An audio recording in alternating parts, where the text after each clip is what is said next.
దేవుని పరిశుద్ధ నామమున మీ అందరికీ వందనాలు తెలియజేస్తున్నాను. సంఘంలో పుట్టి పెరగాలి మా అన్న చెప్పినట్టు ఐజాక్ మా అన్న ఈ విధంగా మీ ముందు ఉండడం దేవుడు ఇచ్చిన అవకాశంగా తరుణంగా భావిస్తున్నాను. వాక్యంలోనికి వెళ్ళగల ఒక చిన్న మనకి ఎవరైనా తెలుగు బయట ఉంటే ఇంకొకటి నాకు ఇవ్వాలి. ఒక కొన్ని వాటర్ ఇస్తే కూడా అది హ్యాపీ గ్లాస్ ఆఫ్ వాటర్ ఇస్తే వెరీ హ్యాపీ. బహుశా ఈ సంఘంలోకి నేను రావడం ఇది రెండవసారో లేదంటే మూడవసారి అనుకుంటా. కానీ పరిచర్య జీవితం, నా పరిచర్య జీవితానికి పునాదులు 90%. ఈ యొక్క సంఘం నుంచే జరిగింది. ఈ సంఘంలోనే నా మొదటి ప్రసంగించి దేవుడు నన్ను అక్కడి నుంచి పరిచర్య జీవితంలో కొనసాగిస్తూ ముందుకు తీసుకెళ్లాడు. ఆ పరిచర్య జీవితం మొదలు పెట్టే ముందు ఎంతో మంది నాటిన విత్తనము, ఎంతో మంది చేసిన కృషి, వారి ప్రార్థనల ద్వారా ముందుకు వెళ్ళాను. కాబట్టి ఒక సంఘం నాకు ఎంతో బహుప్రియమైనది. సంఘంలో ఉన్న ప్రతి ఒక్కరు నాకు బహుప్రియులు. అన్న చెప్పినట్టు చాలా మంది మమ్మల్ని ఎత్తుకున్నారు, ఆడించారు. ఇంత చిన్నప్పటి నుంచి క్యారల్స్కి వెళ్ళాము. అప్పటి నుంచి నా పరిచర్య కానీ నా యొక్క జీవనం కానీ ఈ సంఘంలో మొదలైంది. కాబట్టి ఇక్కడికి రావడము చాలా సంతోషకరంగా భావిస్తున్నాను. ఎవరి పేరు తీసుకోవాలి కానీ మీరు అందరు నాకు జ్ఞాపకం ఉన్నారు. అందరినీ నేను గుర్తుపడతాను. మర్చిపోయిన పెద్దవాడిని కాదు, లేకపోతే గుర్తుపెట్టుకున్నంత మతిమరుపు కూడా లేదు. కాబట్టి మీరందరూ నాకు తెలుసు. ఇంకొక ముఖ్యమైనది ఏంటంటే అన్నయ్య చెప్పినట్టు కోయంలో ఉన్నప్పుడు సందీప్ అన్న, దిలీప్ అన్న, కిషోర్ అన్న వాళ్ళ తమ్ముడు కిరణ్, నేను, జూలీ అక్క, పింకీ అక్క, సింపుర వీళ్ళు ఉండేవాళ్ళు. కానీ జూలీ అక్కని అక్కడ చూడడము చాలా ఆనందంగా ఉంది. ఇంకా సింగింగ్ లో ఉండడము, యవనస్తులను ముందుకు నడిపించడంలో, అదేవిధంగా తేజస్విని గురించి కూడా నాకు సెంట్రల్ ప్రాక్టీస్ చేయాల్సి చాలా చెప్పడం జరిగింది. జస్ట్ పరిచర్య గురించి. సో దేవుడు అందరిని దీవించి ఆశీర్వదించుగాక. మన మధ్యలో ఉన్న Sam, thank you so much. It's good to see you here. God bless your ministry. I do listen to your songs. May God bless you so much. ఇంకెవరి పేర్లు తీసుకురండి. వాక్యంలోకి వెళ్ళక ముందు చిన్న ప్రార్థన చేసుకుని వాక్యంలోకి వెళ్దాం. పరిశుద్ధానికి వందనాలు చెల్లిస్తున్నానయ్యా.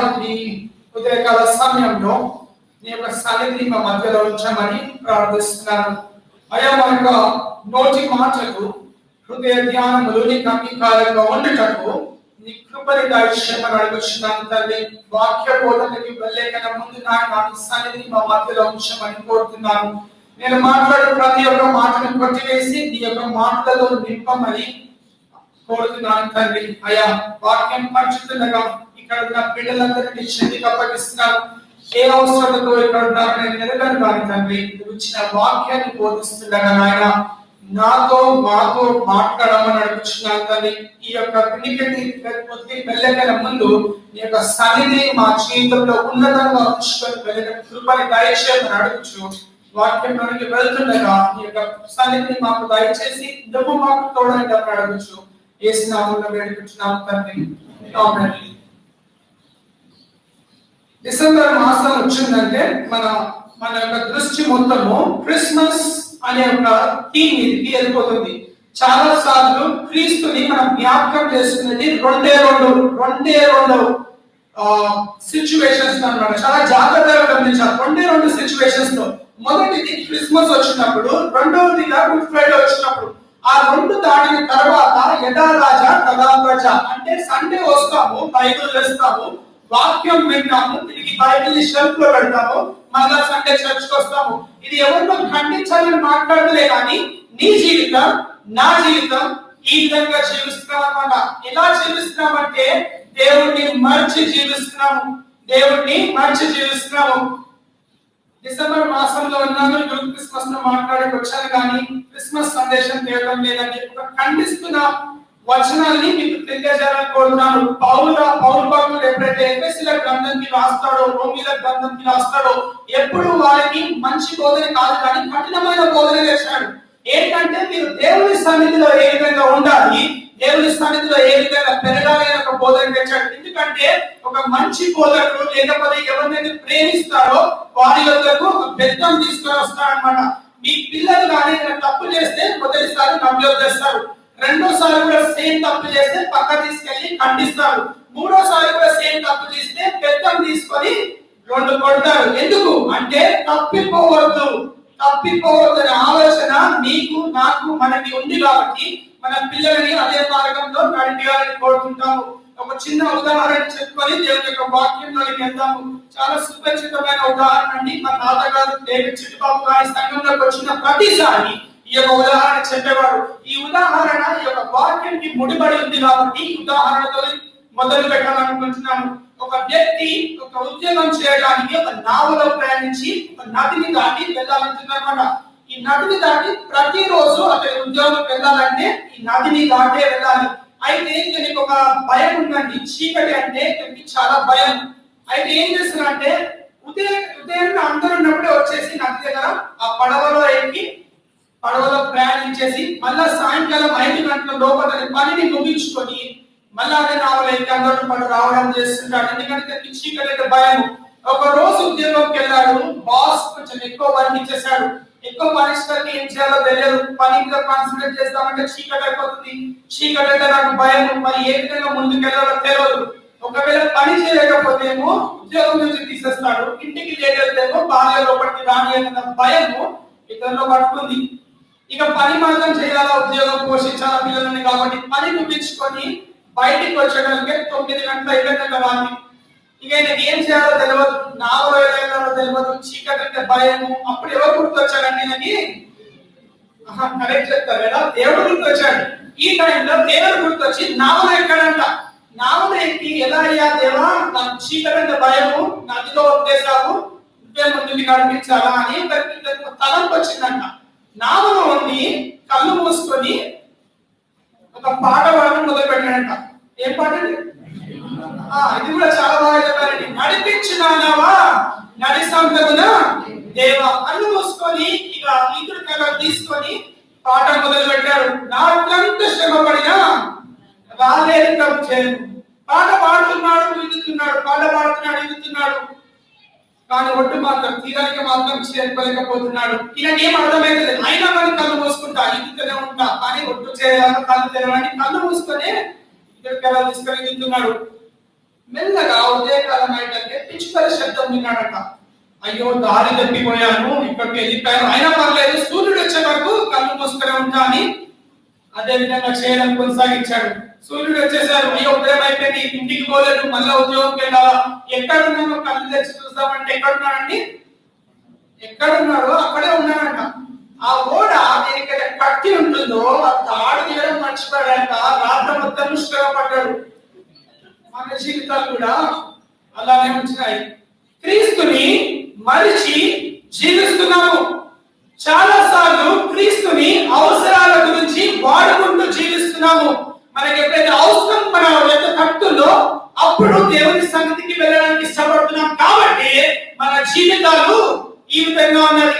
నీ జీవితం, నా జీవితం దేవుని సన్నిధిలో ఉన్నత స్థాయిలో ఉండాలంటే దేవుని సన్నిధిలో అంతరాచి ప్రార్థించినప్పుడు దేవుడు నీతో నాతో మాట్లాడడానికి ఇష్టపడతాడు. ఉదాహరణ చెప్పేంత వరకు మీ ముఖం మీద ఎంత మంచి నవ్వు అంటే వచనాలు అందిస్తున్నారు. ఎప్పుడైతే ఖండించి మాట్లాడడం మొదలు పెట్టాను నీ ముఖంలో నా ముఖంలో నవ్వు వెళ్ళిపోయింది. చాలా జాగ్రత్తగా గమనించాలి. దేవుడిని మన అవసరాల గురించి వాడుకుంటూ జీవిస్తున్నాము. వాక్య పరిచయం చేయకనే ముందు ఒక విషయం చెప్పాలనుకుంటున్నాను. దావీదు రాసిన 51వ కీర్తన మనందరికీ తెలిసిందే. దావీదు మహారాజు ఇశ్రాయేలుకి అందించబడిన గొప్ప రాజుగా చూస్తున్నాము. అయితే 51వ కీర్తనకి వెళ్ళిన ముందు దావీదు జీవితాన్ని మీకు అందించాలనుకుంటున్నాను. ఒక గొర్రెల కాపరిగా ఉన్న వ్యక్తిని దేవుడు ఏ స్థాయిలో ఉంచాడంటే ఒక రాజు అనే స్థాయిలో ఉంచాడు. ఒక రాజు స్థాయిలో ఉంచాడు. దావీదు జీవితం చాలా సాఫీగా సాగింది. చిన్నగా ఉన్నప్పుడు చిన్నవాడు వాళ్ళ నాన్న ద్వారా ప్రేమించబడిన వాడు. అక్కడ తన జీవితం ఎంతో మంచిగా ఉన్న సమయంలో దేవుడు ఎవరిని పంపిస్తాడు? సమూయేలుని పంపించి అతన్ని రాజుగా నియమిస్తున్నా అని చెప్పి పంపిస్తాడు. ఎంత ధన్యతలో జ్ఞాపకం చేసుకోవాలి. మనలో కూడా చాలా మందికి దేవుడు ఇదే విధమైన ఆపర్చునిటీ కానీ అవకాశం కానీ ఇస్తుంటాడు. మనం ఎక్కడో ఉంటాము, ఏదో పని చేస్తుంటాము, కానీ దేవుడు నేను నిన్ను ఎన్నుకున్నానని ఒక సూచన దయచేసి నిన్ను లేవనెత్తాడు. దావీదు జీవితంలో కూడా ఇదే విధంగా మొదట కొనసాగడం జరిగింది. దావీదు దేవుడిని హత్తుకొని జీవించడం మొదలు పెడతాడు. మొదలు పెట్టిన తర్వాత మరి ఏ మోసం వచ్చిందయ్యా 51వ కీర్తన రాయనికి? అంత తప్ప ఏం చేస్తావు? దేవుడు దావీదు నా హృదయానుసారి అన్న దావీదుని అంత తప్పు చేయాల్సిన అవసరం ఏమొచ్చింది? ఎందుకు రాస్తున్నాడు 51వ కీర్తన? చూద్దాం. ఎవరైనా 51వ కీర్తన మొదటి వచనం చదవాలండి. దేవా నీ కృప చొప్పున నన్ను కరుణించుము, నీ వాత్సల్య బాహుళ్యం చొప్పున నా అతిక్రమములను తుడిచివేయము, నీ కృప చొప్పున నన్ను కరుణించుము. ఎందుకు కావాలి దేవుని కృప? ఎందుకు కావాలి దేవుని కృప? 2వ సమూయేలు గ్రంథము 11వ అధ్యాయాన్ని బైబిల్ తెరిచినట్లయితే మొదటి వచనం చదివితే దావీదు చేసిన ఘోర పాపం నుంచి మొదలుపెట్టి పశ్చాత్తాపంతో ముగిస్తానండి. చాలా సమయం తీసుకొని, సమయం చాలా ప్రాముఖ్యమైనది కాబట్టి నాకు ఇచ్చిన సమయంలోనే దావీదు యొక్క జీవితం మాట్లాడాలని ఆశపడుతున్నాను. ఇక్కడ 2వ సమూయేలు గ్రంథము 11వ అధ్యాయము మొదటి వచనం చూస్తాం. బైబిల్ తెరిచుంటామని చెప్పాలమ్మా. వసంత కాలంన రాజులు యుద్ధమునకు ఆధారపడి, వసంత కాలంన రాజు ఎక్కడికి వెళ్తారు? యుద్ధంలోకి వెళ్తారు. దావీదు ఎక్కడ వెళ్తాం? బయలుదేరు సమయంలో దావీదు యోవాబును అతని వారిని ఇశ్రాయేలీయులందరినీ పంపగా వారు అమ్మోనీయులను సంహరించి రబ్బా పట్టణమును ముట్టడి వేసిరి. కానీ దావీదు యెరూషలేము నందు నిలిచెను. చాలా జాగ్రత్తగా గమనించాలి. పాపం ఎంత భయంకరమైనదంటే నిన్ను నన్ను పాపం ముచ్చులోకి పడేసి నీకు తెలియకుండానే దేవుడి నుంచి దూరం చేస్తుంది. ఇక్కడ ఏం జరిగిందంటే వసంత కాలంలో రాజులందరూ ఎక్కడికి వెళ్తారు? యుద్ధంలోకి వెళ్ళే సమయంలో దావీదు అందరినీ పంపిస్తాడు, కానీ అతడు మాత్రము యెరూషలేములో ఉండడానికి ఇష్టపడతాడు. ఎవరి బిడ్డలారా చాలా జాగ్రత్తగా గమనించాలి. మీరు ఈ లోకం వైపు నడుస్తున్న సమయంలో ఎన్నో అడ్డంకులు వస్తాయి. అన్నిటికన్నా పెద్ద అడ్డంకి ఏదైతే వస్తుందో మనం చెప్పబోతున్నాం కాబట్టి మీ చెవులు చాలా జాగ్రత్తగా తెరిచి వినాలని గ్రహింపజేస్తున్నాను. వసంత కాలంలో దావీదు యుద్ధంలోకి వెళ్లకుండా యెరూషలేములో ఉన్నాడు. ఉన్నావయ్యా, సరే యెరూషలేములో ఉన్నావు, తప్పు కాదు. అలసిపోయి ఉంటావు, ఎన్నో యుద్ధాలు చేస్తుంటావు, దేవుడిని ఎంతో హెచ్చించాడు. యెరూషలేములో ఉండి దావీదు ఏం చేస్తున్నాడో రెండో తప్పుగా గమనించాలి. మొదటి తప్పు యుద్ధంలోకి వెళ్లకుండా యెరూషలేములో ఉన్నాడు. రెండో తప్పు గురించి చూద్దాం. 2వ వచనం పై ఒకనొక దినమున ప్రొద్దుగుంకు వేళ పడక మీద నుండి లేచి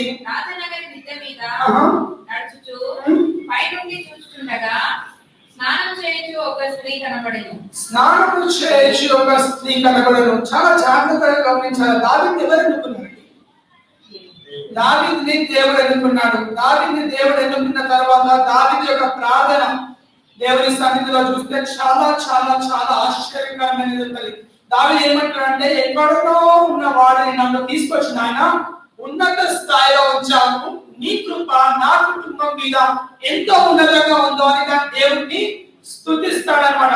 అలాంటి స్తుతించిన దావీదు మొదటి తప్పు ఏం చేశాడంటే యుద్ధ భూమిలోకి వెళ్ళలేదు. అది ఎందుకు తప్పో కొంచెం ముందు చెప్తానండి. రెండవ తప్పుగా మిద్ద మీద నడుస్తూ ఒక స్త్రీ స్నానం చేస్తుండగా చూశాడనమాట.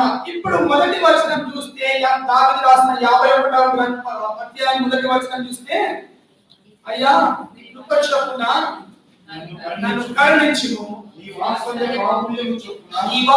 బాహుళ్యం చొప్పున నా అతిక్రమములను తుడిచివేయము. ఇక్కడ పాపం మొదలైందండి. ఇక్కడ దావీదు జీవితంలో పాపము మొదలైంది.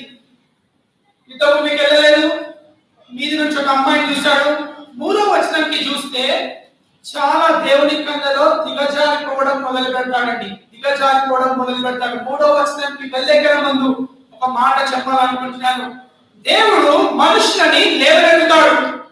లేవనెత్తిన తర్వాత హత్తుకుంటాడు, హత్తుకున్న తర్వాత ప్రేమిస్తాడు, ప్రేమించిన తర్వాత ఎప్పుడైతే దేవుని కళ్ళను పడిపోవడం మొదలు పెడతాడో తిరిగి నేను కింద పెట్టేస్తాడండి, తిరిగి నేను కింద పెట్టేస్తాడు. చాలా జాగ్రత్తగా గమనించాల. మొదట నిన్ను ప్రేమించి లేవనెత్తుతాడు, రెండవదిగా హత్తుకుంటాడు, హత్తుకున్న తర్వాత ఎప్పుడైతే దేవుని కళ్ళలను పడిపోవడం మొదలు పెడతావో దేవుని నిన్ను పక్క చెల్లి ఇంకొకరిని లేవడంతో మొదలు పెడతాడు. అసలు దావీదు రాజుగా కావాల్సిన అవసరం ఏముంది? దావీదు కన్నా ముందు రాజు ఎవరండి? సౌలు. సౌలు ఎన్నుకున్న ఎవరు? దేవుడు. ఎన్నుకున్న దేవుడు తీసి పక్క పెట్టడం చాలా పెద్ద విషయం కాదు.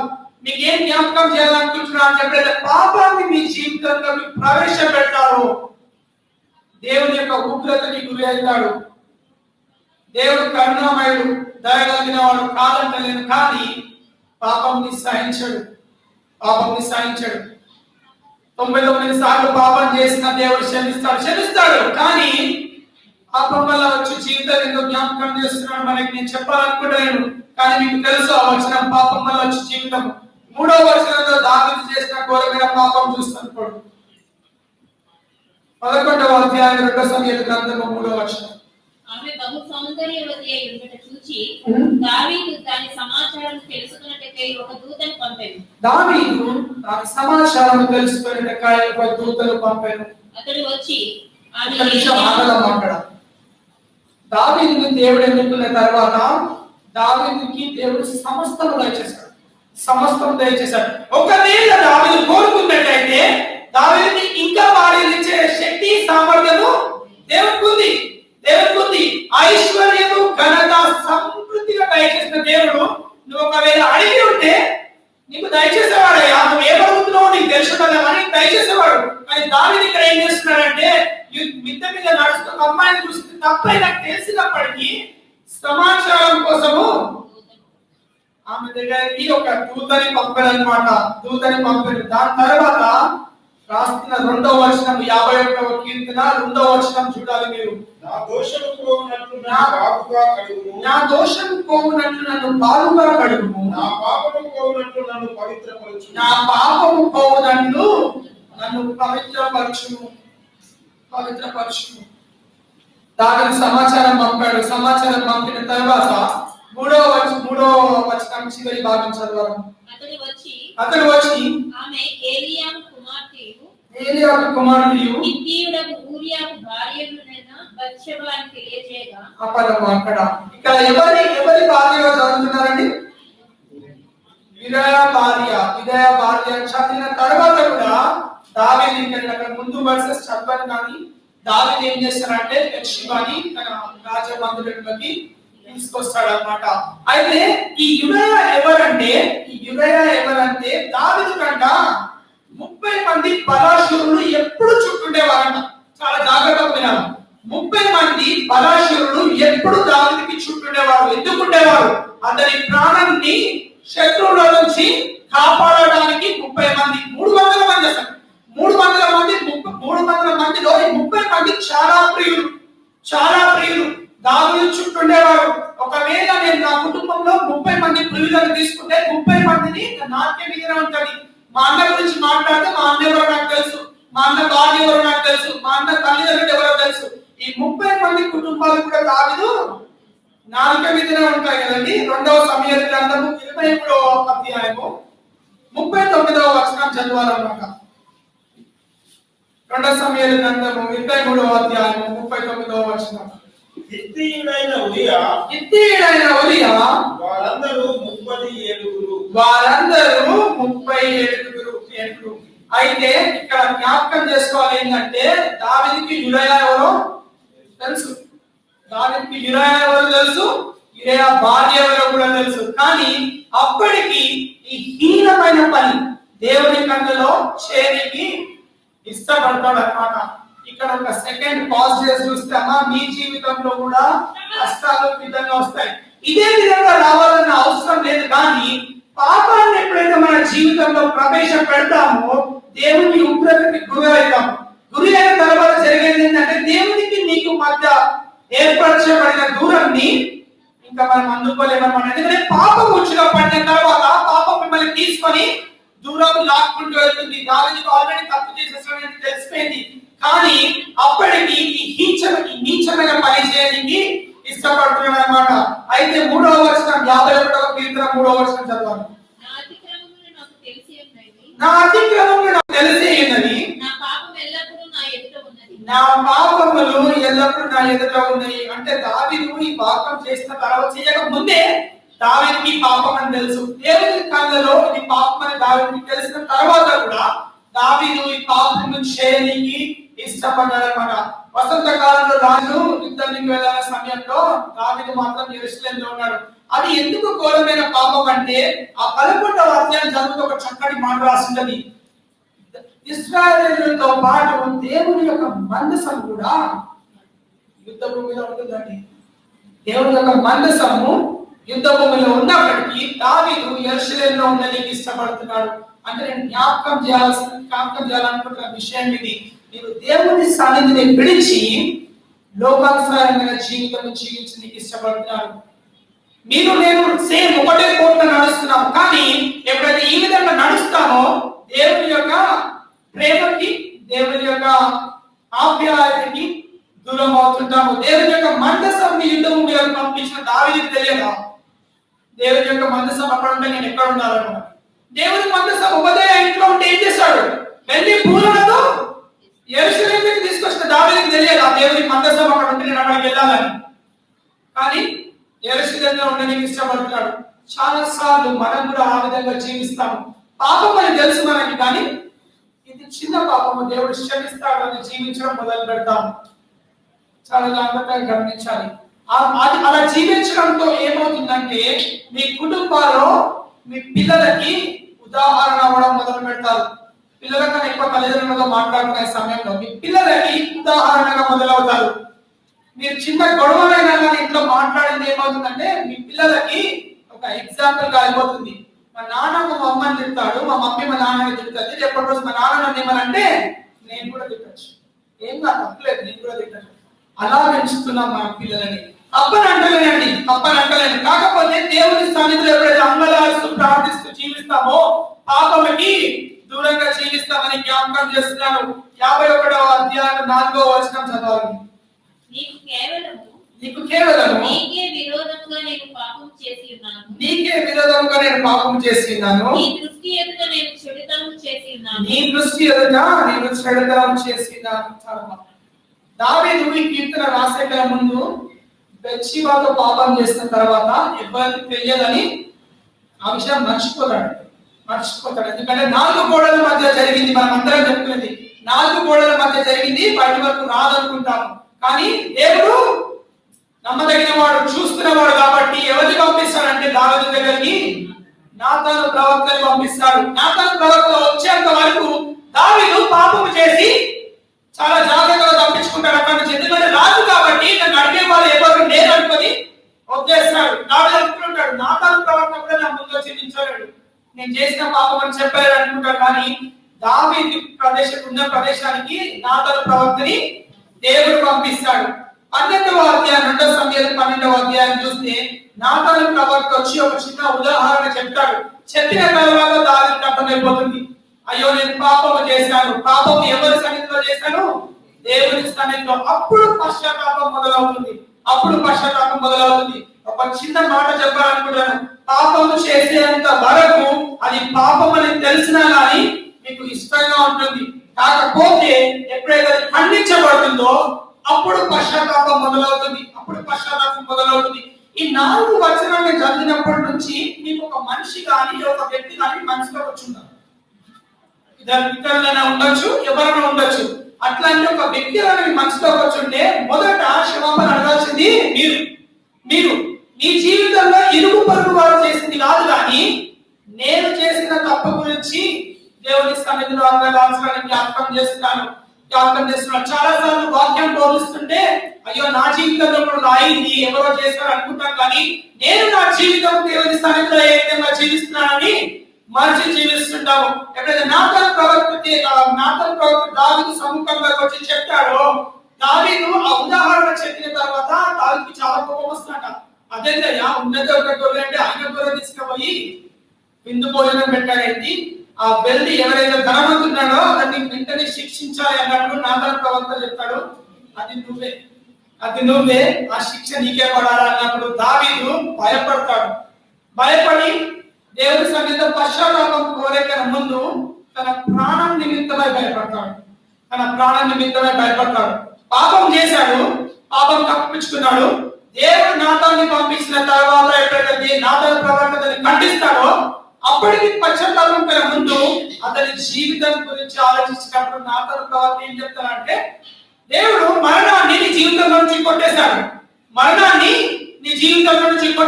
కానీ రెండింతలుగా చెల్లిస్తావు. రెండింతలు అనేది చిన్నవాడి, ఏడింతలుగా చెల్లిస్తావు అంటాడు. అక్కడికి వెళ్ళకైనా ముందు 51వ కీర్తన 6వ వచనం చదువుతున్నామండి. 5వ వచనం 6వ వచనం. నేను పాపములో పుట్టినవాడు, పాపములోనే నా తల్లి నన్ను గర్భము ధరించెను. నీవు అంతరంగములో సత్యము కోరుచున్నావు. ఆగలమంగళ నువ్వు అంతరంగంలో సత్యము కోరుచున్నావు. దేవుడు నీ నుండి నా నుండి సత్యము కోరుచున్నాడు. అశుభమ సర్వమయ తమసోమ జ్యోతిర్గమయ మృత్యుమా అమృతంగమయ. దేవా, చీకటి నుండి వెలుగుకి తీసుకొని రా నాయన, అన్రియాలిటీ నుండి రియాలిటీకి తీసుకొని రా. మూడవదిగా మృత్యుమా అమృతంగమయ అంటే అయ్యా మరణంని కొట్టివేసి జీవానికి తీసుకొని రమ్మని మాట్లాడుతున్నాడు. ఎవరైతే కవిత్వం రాశాడో లేకపోతే ఆ శ్లోక ఎవరైతే రాశాడో మరణం నుండి జీవంలోకి తీసుకొని రామని రాస్తున్నాడు. చాలా సార్లు జ్ఞాపకం చేసుకుంటాం ఏంటంటే మరణాన్ని కొట్టివేమని అడుగుతున్నాం, కానీ పాపాన్ని ఒప్పుకోలేకపోతున్నాం. ఒకవేళ దావీదు చేసిన పాపము దేవుని సన్నిధిలో వెళ్ళి ఒప్పుకొని ఉంటే దేవుడే దావీదుతో మాట్లాడేవాడేమో, కానీ తప్పు పెట్టుకొని జీవించడం వల్ల దేవుని ఒక ఉగ్రతకి గురి ఆయన జ్ఞాపకం చేస్తున్నాడు. ఇక్కడ దేవుడు అంతరంగంలో సత్యాన్ని కోరుచున్నాడు. ఎందుకు కోరుచున్నాడు సత్యం అంటే ఉదాహరణ చెప్తానండి. చాలా సార్లు మనం కూడా పాపం చేసి ఎవరు చూడలేదని తప్పించుకుంటాం. ఇప్పుడు చెప్పే ఉదాహరణ ఏంటంటే, నేను ఇన్ని వాక్యాలు 6 వచనాలు మాట్లాడినప్పుడు మీరు చేసిన పాపాలే మీకు గుర్తొచ్చుంటాయి, కానీ అది వేరే వాళ్ళకి తెలియాలనుకొని జీవిస్తుంటాం. మాట్లాడే నాకు కూడా గుర్తొస్తున్నాయి, కానీ ఎప్పుడైతే నువ్వు దేవుని సన్నిధిలో అంగలార్చి ప్రార్థిస్తావు, దేవుడు నన్ను క్షమించడానికి చాలా దగ్గరగా ఉండడానికి జ్ఞాపకం చేస్తున్నాడు. ఈ పాపంలో ఎప్పుడైతే నువ్వు ఒప్పుకుంటావో దేవుడు నమ్మదగిన వాడు, నీతిమంతుడు కాబట్టి ప్రతి ఒక్క పాపం నుంచి నిన్ను విడుదల చేస్తా అని 1వ యోహాను 1వ అధ్యాయం 9వ వచనంలో జ్ఞాపకం చేస్తున్నాడు. ఒకవేళ కీర్తనలు 23వ అధ్యాయం 7వ వచనం చదవండి అంటే త్వరగా బైబిల్ చెప్తాడు. 7వ వచనం లేదు, తిప్పేస్తాం బైబిల్, ఎందుకంటే తెలియదు. అలా జీవిస్తున్నామని జ్ఞాపకం చేయాలనుకుంటున్నాడు. చిన్న పిల్లలకి సండే స్కూల్ వర్సెస్ నేర్పిస్తారు. 40 ఏళ్ళు 50 ఏళ్ళు 60 ఏళ్ళు 30 ఏళ్ళు వచ్చేసిన మనకి 7వ వచనం లేదని తెలియదు. అలా ఉంటుంది పాపం అని జ్ఞాపకం చేయాలనుకుంటున్నాను. ఈ సమయంలో పాపం అని మనకు తెలియదు, కానీ మనం పాపం పడిపోయిన తర్వాత వెనుకకి రానికి ఇష్టపడము. అయితే మొత్తం యునైటెడ్ స్టేట్స్, ఇండియాలో, వరల్డ్ మొత్తంలో ఒక సర్వే తీశారంట. ఈ ఉదాహరణ ఎక్కడ పోయినా యవనస్తులకు చాలా జాగ్రత్తగా చెప్తాం. యవనస్తులు పడిపోయే మెయిన్ రీజన్ ఏంటి, చాలా జాగ్రత్తగా గమనించాలి. యవనస్తులు పడిపోయే మెయిన్ రీజన్ ఏంటి, దాని తర్వాత అది కంటిన్యూ అయితే పెద్దవాళ్ళైనా కానీ కంటిన్యూ అవుతుంది పాపం, కానీ ఒప్పుకోరు. బట్టి US and United states, India మొత్తం అంతా కలిపి సర్వే తీస్తే యవనస్తులు ఎందుకు ఏ మేజర్ రీజన్ వల్ల పడిపోతున్నారు, ఏ మేజర్ రీజన్ కి బానిసలు అవుతున్నారు అంటే రెండే రెండు. ఒకటి ఏమో డ్రగ్స్, దీన్ని చాలా చిన్నగా తీసేస్తాం ఎందుకంటే మన పిల్లలు అట్లాంటివి చేయాలి ఇక్కడ అని తీసేస్తాం. డ్రగ్స్. రెండోది పోర్నోగ్రఫీ. అందరికీ తెలుసు, ఇక్కడ నేను మాట్లాడే మాట ఏదో అందరికీ తెలుసు. యవనస్తులు ఈ రెండింటిని బానిసలుగా జీవిస్తున్నారట. దాంతో పోర్నోగ్రఫీ వల్ల ఏమైతుందంటే మిమ్మల్ని మీరు నీచపరుచుకొని ఆ యొక్క పాపంలోకి అడుగు పెట్టిన తర్వాత చాలా మంది తట్టుకోలేక సూసైడ్ చేసుకుంటున్నారని సర్వేస్తారు. First the drugs, second the pornography. You get into the thing of the sin and you eventually die. మీ ఆ పాపంలోకి అడుగు పెట్టి మీరు మరణిస్తారు. అయితే మూడో వింత ఏంటంటే అదే పాపంలో కొనసాగిస్తూ 20 ఏళ్ళకి చూడడం మొదలుపెట్టిన వాళ్ళు 40 ఏళ్ళు వచ్చినా కానీ భార్యలకి భర్తలకి తెలియకుండా చాటుగా చూస్తూ జీవిస్తామని సర్వే తెలియదని. అలాంటి వాళ్ళు చాలా మంది ఉండొచ్చు. ఎవరిని పిన్పాయింట్ చేస్తారు ఇక్కడ. కానీ అలాంటి పాపంలో మనం జీవిస్తుంటే దావీదు రాసిన 51వ కీర్తన జ్ఞాపకం చేసుకోవాలని తెలియజేస్తున్నాడు. ఎందుకు జ్ఞాపకం చేసుకోవాలంటే ముందు చదివే వచనాలు చూస్తే చెప్తారండి. నాతాను ప్రవక్త ఎప్పుడైతే దావీదు సన్నిధిలో దావీదున్న మందిరంలోకి వచ్చి ఖండిస్తాడు. ఖండించిన తర్వాత దావీదుకి భయం పట్టేసుకుంటుంది.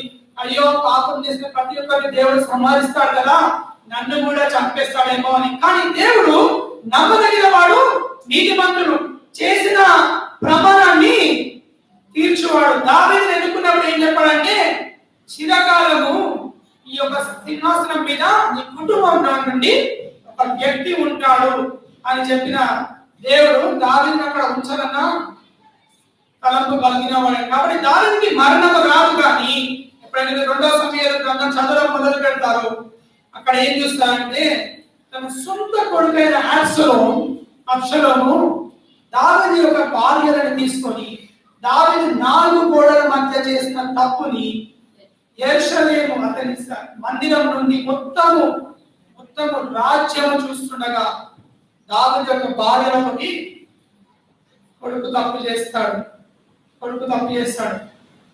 చాలా జాగ్రత్తగా గమనించారు. పాపము చేసి తప్పించుకుంటాం అనుకుంటాం, కానీ అది తిరిగి మన జీవితంలోకి ఏదో విధంగా వస్తుంది. దేవుడు పాపలను క్షమిస్తాడు, కానీ పాపాన్ని క్షమించాడు.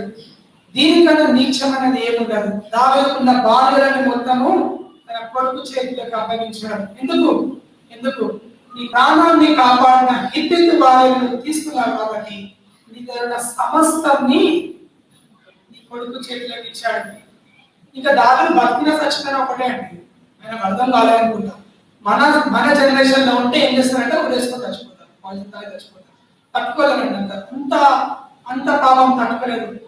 అప్పుడు అలాంటి సమయంలో రాసిన కీర్తన 51వ కీర్తన. పాపంతో నిండిపోయాడు, ప్రాయశ్చిత్తం గురించి కోరుకుంటున్నాడు. ఇంకా ఎక్కడికి వెళ్ళాలో దేవుడి సన్నిధికి వెళ్తారు, చేసిన తప్పును ఒప్పేసుకుంటారు, దేవుడు క్షమిస్తాడు. నా జీవితం ఎంత పాపమైనా పర్లేదు, దేవుడు క్షమిస్తాడని దేవుని సన్నిధిలోకి వెళ్ళి అప్పుడు రాస్తున్నాడు 51వ కీర్తన. పాపం చేసేసాడు, పరిహారం చూస్తున్న సమయంలో రాస్తున్నాడు. ఒకవేళ మీరు దావీదు జీవితం చూస్తే అతను గొర్రెల కాపరితో ఉన్నంత వరకు చాలా మంచిగా ఉండే. ఎప్పుడైతే రాజయ్యాడో ప్రాణం గురించి పరిగెత్తడం మొదలు పెట్టాడు. కానీ ఇక్కడ గమ్మత్తు విషయం ఏంటంటే, సౌలు చేతి నుంచి దేవుడు అతన్ని ప్రతిసారి కాపాడుకుంటూ వచ్చాడు. ఒక 2 సార్లు అయితే సౌలు చేతికి దొరుకుతాడు దావీదు చేతికి. కానీ దావీదు చెయ్యడం మీద, ఎందుకంటే దేవుని ద్వారా ఎన్నికబడిన నీ మీద నేను చెయ్యని తెలిసిన దావీదుకి ఇతరుగా పరమేశ్వరము తీసుకొని తెలియదండి, తెలుసు. కానీ పాపం ఆ విధంగా వస్తుందని చెప్తున్నాను. ఇక్కడ ఉండి బోధిస్తా, కానీ నా జీవితంలో కూడా పాపం ఒప్పుకుంటున్నాను. ఒకవేళ ఒప్పుకోకపోతే దేవుని ఒప్పుకుంటే నా మీదకి వస్తుంది, ఒప్పుకుంటున్నాను. కానీ ఎప్పుడైతే పశ్చాత్తాప జీవితం జీవిస్తావో, వద్దిన పాపపు జీవితాన్ని వదిలేసి జీవిస్తావో, దేవుడు నీతో నాతో మాట్లాడడానికి చాలా సిద్ధంగా ఉంటున్నాడు. జీవితం మొత్తం పరిగెత్తాడు. సౌలు చేతిలో నుండి యోనాతాన్ని పంపించి రక్షించాడు. సౌలు చేతిలో నుంచి యోనాతానుతో మాటలు చెప్పి రక్షించాడు. ఇక్కడ కొడుకు చేతిలో నుంచి కూడా పరిగెత్తడం చూస్తాం. అక్కడితో దేవుడు ఆపలేదండి. అతని పాపానికి అక్కడితో పెట్టలేదు, కానీ అతని కుమారులను కూడా తీసేసుకుంటాడు. అబ్షలోము చనిపోతాడు. అబ్షలోము తర్వాత 2వ వాడు చనిపోతాడు. ఒక సొలొమోను అప్పుడే మిగులుతాడు. సొలొమోను చేతనే ఇతర తమ్ముడు కూడా చనిపోతాడు. అంటే దేవుని ఉగ్రత ఎంత భయంకరంగా ఉంటుందో జ్ఞాపకం చేయాలనుకుంటున్నాను. ఇదే పాపంలో మీరు జీవిస్తారని చెప్పడం లేదు, కానీ ఎలాంటి పాపమైనా ఉండొచ్చు. ఆ పాపముకు వెళ్ళిన ఒప్పుకోకపోతే దేవుని యొక్క ఉగ్రత నీ మీద వస్తుంది అని జ్ఞాపకం చేస్తున్నాను. నీ యొక్క జీవితాన్ని కాపాడిన యూరియా హిత్తైదు అప్పటికి అతనితో పాపం చేయడానికి నువ్వు ఇష్టపడతావు. దాని తర్వాత దావీదు పాపం చేసిన తర్వాత నాతాను ప్రవక్త వచ్చే ముందు ఇంకొక సిచ్యువేషన్ జరుగుతుంది. ఏంటంటే, పాపం చేశాడు, యూరియా హిత్తైదు భార్య అని తెలుసుకున్నాడు. యూరియా ఎక్కడ ఉన్నాడంటే యుద్ధ భూమిలో ఉన్నాడు. దేవుని మందసం అక్కడే ఉంది. జోబు తోటి ఒక దూత నుంచి సమాచారం పంపిస్తాడు, గిలియాని వెంటనే నా వద్దకి ప్రవేశపెట్టండి అని. ఇప్పుడు చూడండి, మీరు ఇక్కడ చాలా జాగ్రత్తగా గమనించాలా. పాపం చేసేసిన తర్వాత కప్పిపుచ్చుకొని చేసే పని అన్నమాట ఇవన్నీ. గిలియాని ఏంటంటే పిలిపిస్తాడు. పిలిపించినాక గిలియా వచ్చిన తర్వాత గిలియాతో మంచిగా మాట్లాడి అతను ఎల్లేకర ముందే అతని ఇంటికి ఐశ్వర్యాన్ని పంపించి వెళ్ళి నీ భార్యతోటి ఒక దినం గడపమని చెప్తాడు అనమాట. అంటే ఎంత నీచమైన స్థితిలో పడిపోతున్నాడో జ్ఞాపకం చేస్తున్నాడు. ఎంత నీచమైన స్థితిలో పడిపోతున్నాడు అంటే ఈ పాపాన్ని కప్పిపెట్టుకొని చేసేసిన తప్పు రేపటి రోజు ఏమి ఎవ్వరు తెలియదంటే యూదయ ఇక్కడ ఉండాలా, యూదయ ఇంటికి వెళ్ళాలా. యూదయ మాత్రం ఇంటికి వెళ్ళాడు. యూదయ చెప్పే మాటలు వింటే ఆశ్చర్యపడతాం మనము. నా తోటి సహోదరుడు యుద్ధ భూమిలో ఉంటే, నా రాజు ఒక సైన్యం యుద్ధ భూమిలో ఉంటే నేను ఏ విధంగా ఇంటికి వెళ్తాను, అక్కడే ఉంటాడు. అయితే ఇక్కడే ఉంటూ రేపు పంపిస్తాను యుద్ధ భూమికి అని చెప్పి 2వ రోజు రాత్రి మద్యపానం సేవించడానికి చాలా మద్యపానం సేవించడానికి తాగిపిస్తాడు అతనితో. మద్యం సేవించిన తర్వాతనే ఇంటికి వెళ్తారేమో అని. యూదయ ఏమో గడప దగ్గరనే పడుకుంటాడు 2వ రోజు కూడా. అయితే దావీదుకు అర్థమైపోతుంది ఇంకా ఇక్కడ ఏం చేసినామని యూదయ వెళ్ళాడు. కాబట్టి అంతకన్నా ఘోరమైన పాపంని పొడిగట్టుకోవడానికి దావీదు సిద్ధమయ్యి ఒక లేఖ రాసి యూదయ చేయికి ఇచ్చి యోవాబుకు పంపిస్తాడు. ఆ లేఖనంలో ఏముంటదంటే ఇతన్ని మరణించే విధంగా ఎక్కడైతే యుద్ధము భయంకరంగా జరుగుతుందో అక్కడ పెట్టమని చెప్తాడు. యోవాబు ఉత్తరం తీసుకొని యూదయను అక్కడ పెట్టిన తర్వాత యూదయ మరణించిన తర్వాత దావీదు వెళ్ళి బెత్షెబాని తన మందిరంలోకి తెచ్చుకొని ఒక భార్యగా చేస్తాడు. భార్య చేస్తాడు. ఇవన్నీ చూస్తున్న దేవుడు నమ్మదగిన వాడు, ఇవన్నీ చూస్తున్న దేవుడు నీతిమంతుడు. కాబట్టి మరి ఒకసారి జ్ఞాపకం చేస్తుంది ఏంటంటే దేవుడు నన్ను తీర్పు తీరుస్తాడు. క్రైస్తవులైనంత మటుకు దేవుడు తీర్పు తీర్చడం లేదు, రక్షణ పొందినామన్నంత వరకు దేవుడు తీర్పు తీర్చడం లేదు. కానీ ఎప్పుడైతే దేవుని సన్నిధిలో పాపం చేయడానికి ఇష్టపడతామో దేవుడు తీర్పు తీర్చడానికి చాలా సిద్ధంగా ఉంటాడు. దాని తర్వాత చూస్తే 51వ అధ్యాయం 7 నుంచి 9 వచనం చదవండి. నేను పవిత్రుడనగునట్లు హిస్సోపుతో నా పాపములను పరిహరింపుము, హిమము కంటెను నేను తెల్లగా ఉంటున్నట్లు నీవు నన్ను కడుగుము. హిమము కంటెను తెల్లగా ఉంటున్నట్లు నీవు నన్ను కడుగుము. ఇక్కడ పశ్చాత్తాపం మొదలైన తర్వాత దావీదు జీవితం ఏ విధంగా మార్పు చెందిందో చూస్తాం. ఇప్పటికీ అబ్సలోము అతని తరుణాడు, అబ్సలోము చనిపోయాడు, దావీదు రాజ్యం నిమిత్తమై తన ప్రదేశం మొత్తి అరణ్యవాసంలో జీవించడం అంతా అయిన తర్వాత దావీదు చివరికి మరణానికి సిద్ధమవుతున్న సమయంలో ఏ విధంగా తన జీవితాన్ని సరిదిద్దుకున్నాడో చూస్తాం. ఇక్కడ మొదటి రాజుల గ్రంథము 1వ అధ్యాయం, మొదటి రాజుల గ్రంథము 1వ అధ్యాయం మొదటి వచనం చదవాలి. రాజైన దావీదు బహు వృద్ధుడు కాగా సేవకులు అతనికి ఎన్ని బట్టలు కప్పినను అతనికి వెంట కలగగలిగాను. ఇక్కడ దావీదు తన మరణానికి సిద్ధమవుతున్నాడు. అట్లాంటి సమయంలో ఇక్కడ 3వ వచనం చదవండి. ఇశ్రాయేలీయులు దేశపు దిక్కులన్నిటిలో తిరిగి ఒక చక్కని చిన్నదాన్ని వెతికి అబీషగు అను షూనేమీయురాలిని చూచి రాజునంతకు తీసుకొని వచ్చాడు. ఈ చిన్నది బహు చక్కనిదై ఉండి రాజును ఆదరించి ఉపచారం చేయుచున్నది గాని రాజు దానిని కూడలేదు.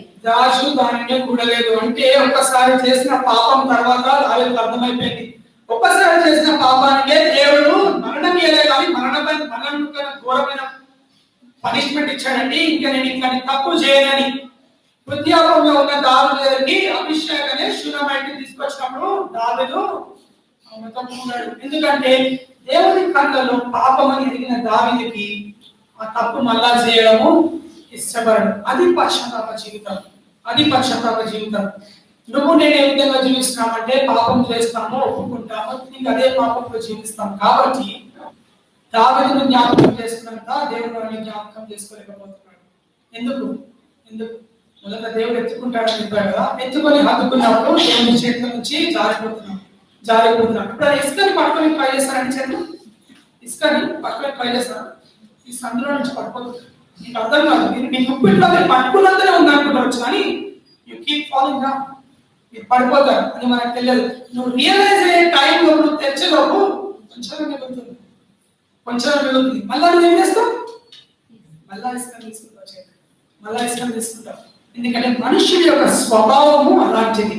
మళ్ళా నువ్వు వెయిట్ చేస్తావు, కొంచెం సేపటి తర్వాత నీ కోరిక నశించగా మొత్తం పడేస్తావు. దేవుడు ఆ విధంగా నిన్ను నన్ను పక్కన పెట్టేస్తాడు. ఒకవేళ నువ్వు పాపంలో జీవిస్తూనే ఉంటే దేవుడు నిన్ను నన్ను పక్కన పెట్టేస్తాడు. దాని తర్వాత చివరి వచనం చదువుకొని ముగిద్దామని మొత్తం 52వ వచనం చదువుతాం. కానీ 1వ రాజుల గ్రంథము 2వ అధ్యాయము 1 నుండి 4 వచనాలు చదవాలి. ఇక్కడ దావీదు తన కుమారుడైన సొలొమోనుకి మరియు మరణించే ముందు చివరి మాటలు చెప్తున్నాడు. ఏం మాటలు చెప్తున్నాడో గమనించాలి చాలా జాగ్రత్తగా. దావీదునకు మరణకాలం సమీపింపగా అతడు తన కుమారుడైన సొలొమోనుకు ఇలాగ ఆజ్ఞయించాడు. లోకులందరూ పోవలసిన మార్గమును నేను పోవుచున్నాను. కాబట్టి నీవు ధైర్యం తెచ్చుకుని నిబ్బరము కలిగి నీ దేవుడైన యెహోవా అప్పగించిన దానిని కాపాడి ఆయన మార్గములను అనుసరించిన ఎడల నీవు ఏ పని కూరుకునేనను ఎక్కడ తిరిగినను అన్నిటిలో వివేకముగా నడుచుకొందుము. మోషే ధర్మశాస్త్రంలో రాయబడి ఉన్న దేవుని కట్టడలను ఆయన నియమించిన ధర్మమంతటిని ఆయన న్యాయ విధులను శాసనములను గైకొనుము. అప్పుడు నీ పిల్లలు తన ప్రవర్తన విషయంలో జాగ్రత్తగా ఉండి నా ఎదుట తమ పూర్ణ హృదయముతోనూ పూర్ణ మనస్సుతోనూ సత్యమును అనుసరించి నడుచుకుని ఎడల ఇశ్రాయేలీయుల రాజ్య సింహాసనం మీద ఆసీనుడగు ఒకడు నీకు ఉండక మానడని యెహోవా నన్ను గూర్చి ప్రమాణము చేసిన మాటను స్థిరపరచుము. ఇక్కడ చాలా జాగ్రత్తగా గమనిస్తే చివరి వచనాల్లో సత్యంను గురించి నడుచుకొని జ్ఞాపకం చేస్తున్నాడు. ఎందుకంటే దావీదు చేసిన తప్పుని గుర్తుపెట్టుకొని కుమారుడికి బోధిస్తున్నాడు. చాలా జాగ్రత్తగా గమనించిన విషయం ఏంటంటే నువ్వు నీ జీవితాన్ని ఎంత సెక్రైజ్ చేసుకున్నా కానీ నీ కొడుకు జీవితము, నీ కూతురు జీవితము దేవుని చేతిలో ఉంటుంది. నువ్వు మంచివాడవు, నువ్వు మంచితనం అయితే మాత్రం నీ కుమార్తెలు మంచివాడు గ్యారంటీ లేదు. ఎందుకు చెప్తున్నానంటే సొలొమోను ఎందుకు దేవుడు ఐశ్వర్యం, ఘనత, ఆయుష్, సిరి సంపద 700 పత్నులను దయచేసిన దేవుడు ఈయన 350 తెచ్చుకున్నాడు. అయినా కదా దేవుడు ఏమనలేదు.